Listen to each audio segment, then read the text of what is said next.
키워드를 살펴보는 오늘의 화제, 빅뉴스 시간입니다. 오늘은 선한빛 기자와 함께합니다. 어서 오십시오. 네. 첫 번째 키워드, 신체 감정. 뭔 말입니까?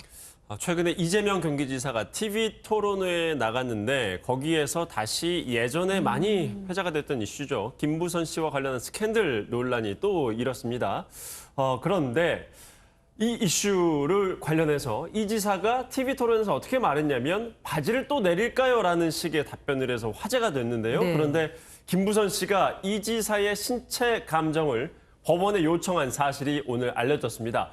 김 씨는 이 지사 때문에 자신이 허언증 환자로 몰렸다면서 소송을 제기한 바 있었는데요. 김 씨 측 강용석 변호사는 김 씨가 연인 관계가 아니라면 알 수 없는 신체의 비밀을 진술하고 있다면서 이 지사에 대한 신체 감정 신청서를 냈습니다. 김 씨는 과거 이 지사와 내연 관계로 지내면서 신체 특정 부위에 점을 보았다고 주장했었고 이 지사는 스스로 대학병원에서 신체 검사까지 받으면서 특정 부위에 점이 없다고 발표한 바 있었는데요. 하지만 김 씨 측은 이런 셀프 검증은 인정할 수가 없다는 입장입니다. 아마 이 스캔들 논란은 경선 과정에서 내내 얘기가 될 겁니다. 그럴 것 같습니다. 두 번째 키워드 보겠습니다. 번역 논란. 이건 또 뭡니까? 이거는 앞서 이제 여권 상황을 하나 짚었고 야권입니까? 이번에는 야권으로 넘어가야 할 것 같은데요. 윤석열 전 검찰총장의 부인 김건희 씨와 관련한 내용입니다. 국민대학교에서 김 씨의 박사학위 논문에 부정이 있었는지에 대한 조사를 착수했습니다. 김 씨의 저작물과 관련해서 번역 논란 등이 최근에 있었는데요. 예를 들면 2007년 김 씨가 한국 디자인 포럼에 게재했던 학술 논문 같은 경우에 한글 제목에 회원 유지라는 단어를 영문으로 멤버 유지라고 표기를 해서 이게 논란이 됐었습니다.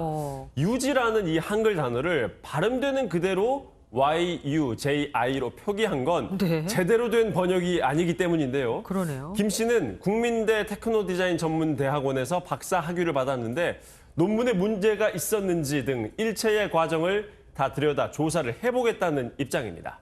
이걸 이제야 찾아냈다면 국민대학교도 책임 있는 거 아닐까도 싶기도 합니다. 네. 다음 키워드 보겠습니다. 가상인간, 인간인 줄 알았는데 아니었다는 얘기입니까? 네, 이거는 영상을 함께 보셔야지 될 것 같은데요. 한 TV 광고 영상입니다. 이 화제의 인물, 바로 이 사람입니다. 춤을 굉장히 잘 추죠. 정말 잘 추네요. 버스 정류장에 다른 사람들과 함께 있는 모습, 영락없이 실제 그냥 사람처럼 보입니다.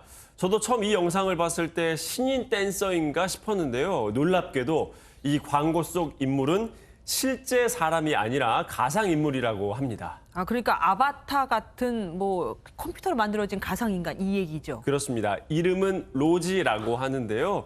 한글 이름 오로지에서 의미를 따왔다고 하네요. 요즘 젊은 세대, 우리가 흔히 요즘 MZ세대라고 하죠. 이 젊은 세대에서 좋아하는 얼굴을 분석해서 3D 기술을 활용해서 만들었다고 합니다. 국내 최초의 가상 인플루언서라고 하는데요. 개인 SNS 계정도 갖고 있다고 하는데 벌써 수만 명의 팔로워를 보유하고 있다고 합니다. 네, 다음 키워드 보겠습니다. 너무 잘생겼어. 이것도 외모와 관련된 거네요? 그렇습니다. 과속운전으로 모녀를 숨지게 한 미국의 한 범죄자가 얼굴이 너무 잘생겨서 온라인에서 형을 줄여달라는 요청이 빗발치고 있다는 이야기입니다. 네. 카메론 헤린이라는 24살의 이 남성은 미국 플로리다에서 과속운전으로 길을 지나가던 엄마와 딸을 숨지게 해서 징역 24년을 선고받았는데요. 사건 당시 시속 100km로 과속 질주를 하다가 24살의 엄마와 1살 아기를 숨지게 했습니다. 헤린의 재판 과정이 방송을 통해서 중계가 됐는데 헤린을 본 여성 일부 네티즌들 중에서는 감옥에서 썩기엔 얼굴이 너무 아깝다라는 식으로 감형을 요구하는 글이 많이 올라왔다고 합니다. 글쎄요, 유족들도 똑같은 생각을 할지는 좀 궁금해집니다. 다음 키워드 마지막이죠. 기네스북 모래성. 뭐 어떻길래 기네스북에 오른 겁니까? 네, 이것도 영상으로 함께 보실까요? 덴마크의 한 해변 마을에 세워진 모래성인데요. 높이가 무려 21m에 달합니다. 세계에서 가장 높은 모래성으로 기네스북에 올랐습니다.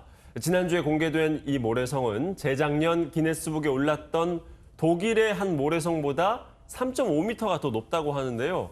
코로나19를 주제로 만든 이 모래성은 코로나 바이러스를 형상화해서 코로나19가 지배하고 있는 요즘의 일상을 표현한 거라고 합니다. 이걸 만드는 데 사용된 모래는 무려 5톤 규모라고 하네요. 비가 안 와야 할 텐데 그것도 또 걱정입니다. 예. 지금까지 서남빛 기자와 함께했습니다. 고맙습니다.